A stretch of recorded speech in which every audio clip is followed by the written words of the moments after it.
Okay, welcome to part 2 where we're going to look at multiplying fractions. Now, with multiplying fractions we use the easy method. Remember, you don't need a common denominator for multiplication or division. You just use the easy method, okay? The easy method just says multiply the numerators and multiply the denominators. So one quick way of doing this is saying it's 2 over 6. 2 times 1 is 2. 3 times 2 is 6. But then check to see whether you can simplify your answer. So 2 over 6 is the same as 1/3. Okay? 1/3. Now there would be a quicker way of doing this actually.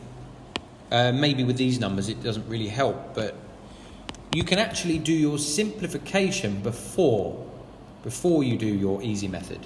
Notice that 2 over 2 will cancel off.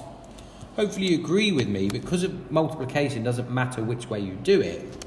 This would be the same as saying 1 over 3 times 2 over 2. And so the 2's cancel away. So if you understand what you're doing, you can see that straight away. The 2's can cancel away, and so I'm left with 1/3. Okay?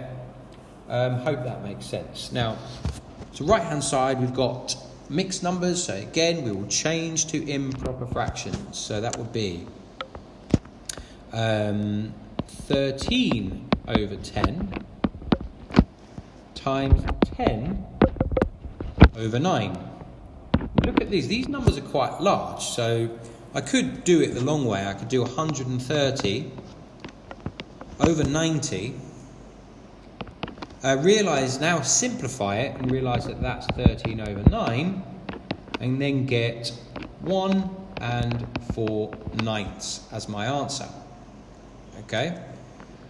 Or spot that what you can actually do is cancel off the 10s. 10 divided by 10 is 1, so I don't need it.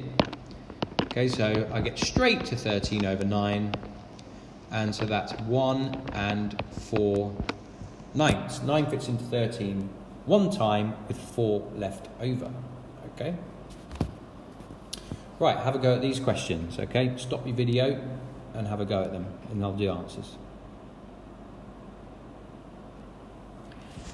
Okay, first one is easy.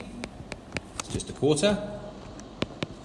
Second one also easy. There's nothing to be simplified there. 7 times 3 is 21. 5 times 8 is 40. You cannot simplify that. Okay? Number 3, you can simplify. Notice that the 2 and the 4 will cancel to a 1 and a 2.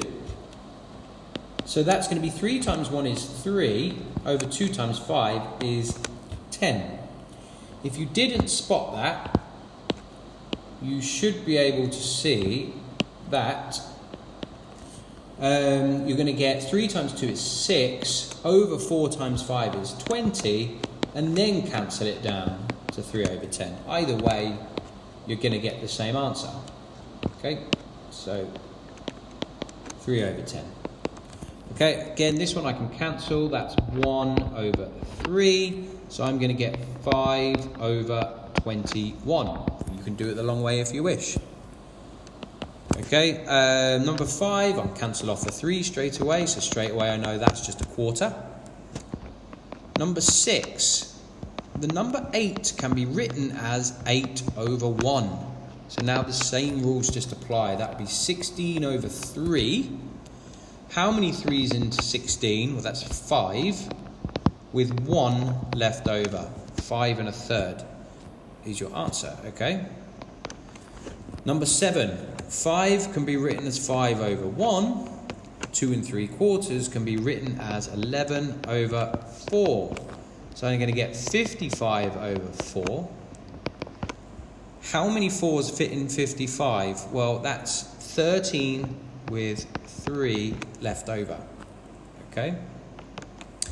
And right, now 1 1/3 times 2 1/2. So turn into improper. It's going to be 4 over 3 times 5 over 2. The 4 and the 2 will cancel to a 2 and a 1. So 2 times 5 is 10. 3 times 1 is 3. How many 3's in 10? It's 3 with 1 left over. 3 1/3 is the answer. Okay? Cancelling off beforehand is the best way, but if you can't spot that, then you cancel off at the end, okay? You simplify at the end, which you are better at. Okay, so I'm going to stop the video again, and then part 3 will be dividing fractions.